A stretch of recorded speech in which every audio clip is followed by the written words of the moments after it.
नमस्कार, आप देख रहे हो सिटी न्यूज और आपके साथ मैं हूं निधि शर्मा।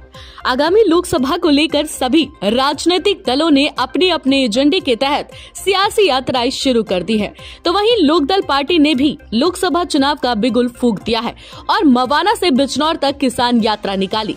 लोकदल की इस किसान यात्रा में हजारों ट्रैक्टर और गाड़ियों का काफिला था। सड़क पर जन सैलाब को देखकर विपक्षी दलों की तो नींदें उड़ गई। जी हां, जिस किसी ने भी लोकदल की इस यात्रा को देखा वो जरूर चौंक गया। आपको बता दें, लोकदल महासचिव चौधरी बिजेंद्र सिंह ने भी बड़ा बयान दिया है। उन्होंने कहा है कि हमने लोकसभा चुनाव का बिगुल फूंक दिया है और 2024 में लोकदल यूपी की सभी 80 सीटों पर चुनाव लड़ेगी। जी हां, किसान सम्मान यात्रा में सभी वर्गों का सैलाब उमड़ रहा है। इससे विपक्षी बौखलाए हुए हैं। किसानों की अनदेखी करने वालों के लिए यात्रा खतरे की घंटी 2024 का चुनाव है, क्योंकि लोकदल ही किसानों के सम्मान खुशहाली की लड़ाई लड़ रहा है। राष्ट्रीय सचिव चौधरी बिजेंद्र सिंह ने कहा कि प्रदेश के किसानों को दूसरे प्रदेशों के बराबर गन्ना मूल्य मिलना चाहिए। प्रदेश के किसान के गन्ना मूल्य 400 रुपए प्रति क्विंटल होना चाहिए। उन्होंने सत्ताधारी पार्टी पर भी निशाना साधते हुए कहा कि प्रदेश में किसानों को वाजिब दाम न मिलना, वायदे के बावजूद किसानों की फसलों पर MSP कानून नहीं बनना और लगातार खाद, बीज व बिजली के दाम बढ़ाने से किसान परिवार बहुत ज्यादा परेशान है।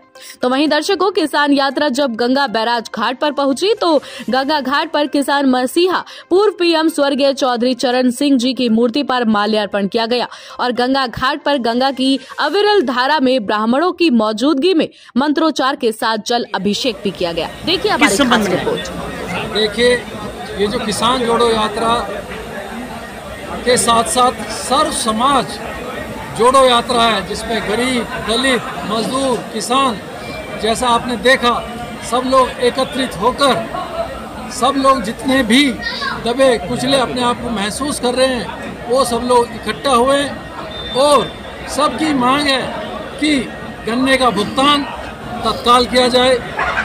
जैसा कि आपने देखा, ये एक देश है। इस देश के अंदर अलग अलग प्रदेशों में अलग अलग किसानों की व्यवस्था अलग अलग तरीके से सरकार कर रही है। हरियाणा में गन्ने का रेट कुछ और है, उत्तर प्रदेश में कुछ और है, पंजाब में कुछ और है। तो मैं सरकार से पूछना चाहता हूँ, क्या उत्तर प्रदेश के किसान को खाना नहीं चाहिए? क्या उनके बीवी बच्चे नहीं हैं? क्या उनके माता बहनें नहीं हैं? तो ऐसा भेदभाव क्यों?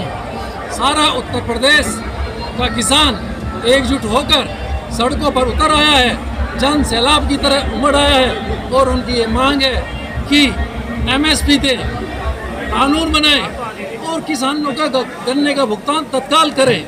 अगर हमारे देश का किसान खुशहाल होगा तो व्यापार बढ़ेगा, व्यापार बढ़ेगा तो देश तरक्की करेगा और देश तरक्की करेगा तो देश विकसित भी होगा और अगर देश विकसित होगा तो पूरे विश्व में नंबर 1 हमारा देश, हमारा राष्ट्र कहलाएगा। अध्यक्ष, 2024 के लोकसभा चुनाव को लेकर क्या रणनीति आपकी रहेगी? 2024 शुरू हो चुका है। सभी सर्व समाज ने आगाज लोकदल के बैनर के तले कर दिया है और 2024 में 80 की 80 सीटों पर लोकदल अपने प्रत्याशी उतारेगी। जन समूह, जन सैलाब एक साथ लोकदल पार्टी के साथ है और भारी से भारी मतों से लोकसभा में लोकदल पार्टी के प्रत्याशी जीतकर संसद में प्रवेश करेंगे और जो किसानों की आवाज़ है उसको उठाएंगे।